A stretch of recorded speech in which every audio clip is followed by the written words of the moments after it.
2018 is already coming to a close. I can hardly believe it. It seems like so much has happened in this last year.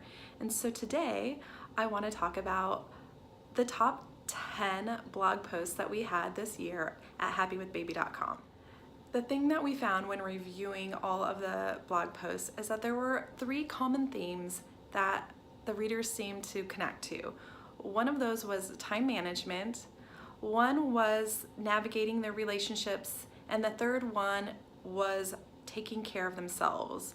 So you will see all 3 of those reflected in the review of the blog posts. Maybe you miss them because you're new to the website or you get busy, right? We're all parents and there's never enough time to read or listen to the things you want.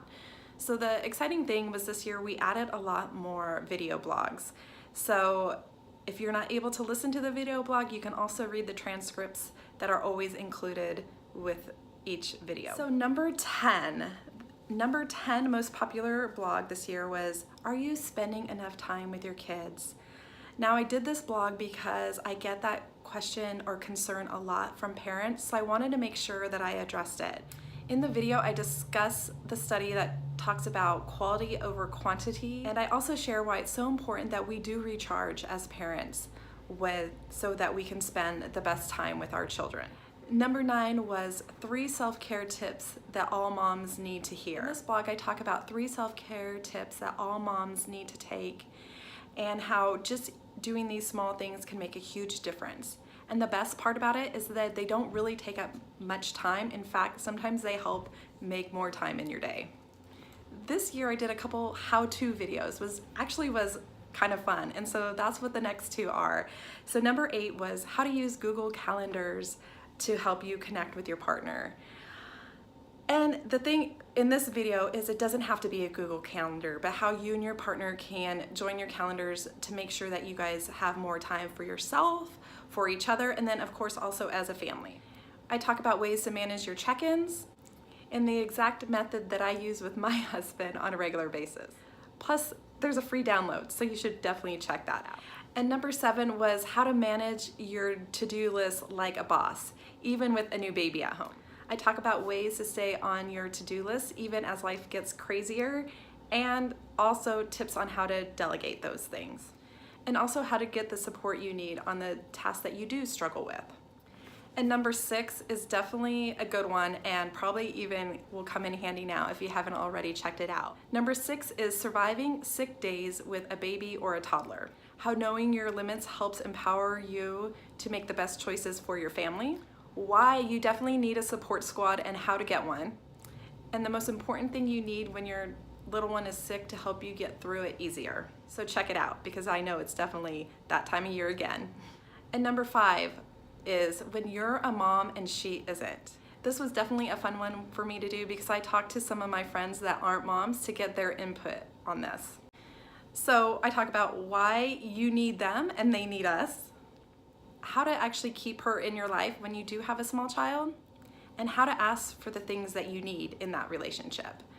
And the thing that I realized when I was doing this one is that there is actually a lot of the tips and concerns that I hear from couples as well, so you definitely want to check this out.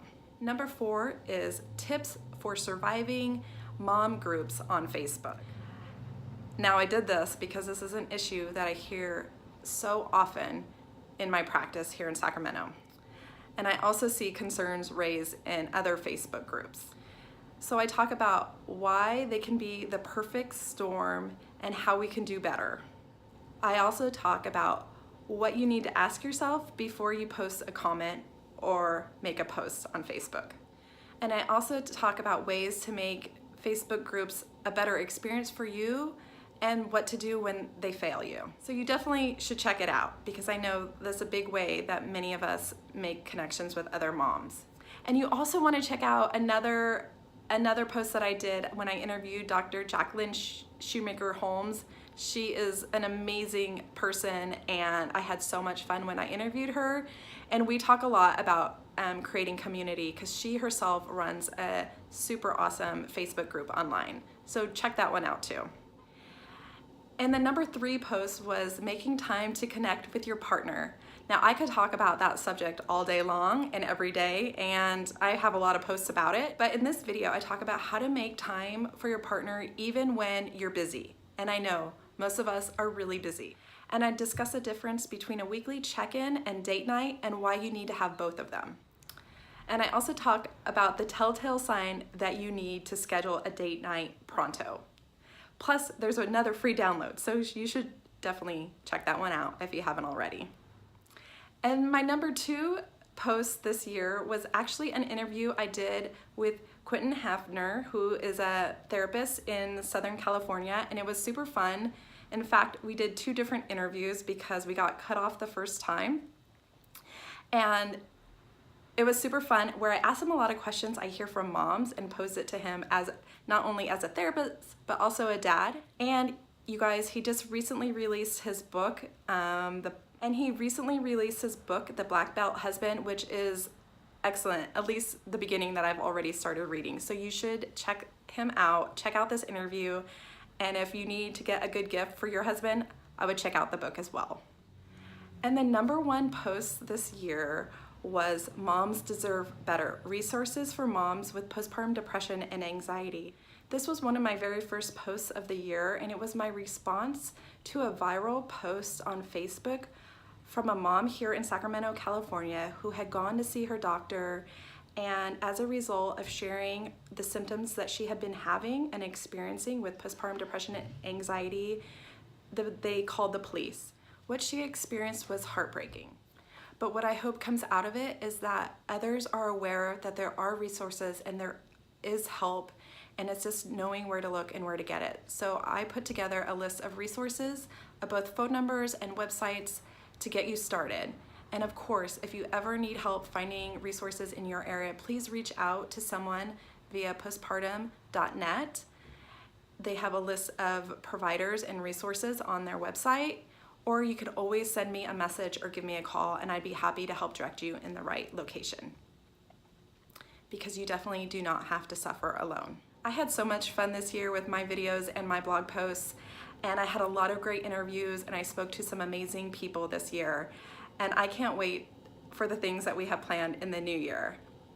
If you have ideas of things that you want to hear more about, or topics that you would like me to discuss, or even any how-to videos, because those were actually so much fun, please share in the comments below, or feel free to send me a message directly. I definitely want to hear from you. So I hope the end of the year is good to you, and I can't wait to see you in the new year. Until next time, take care.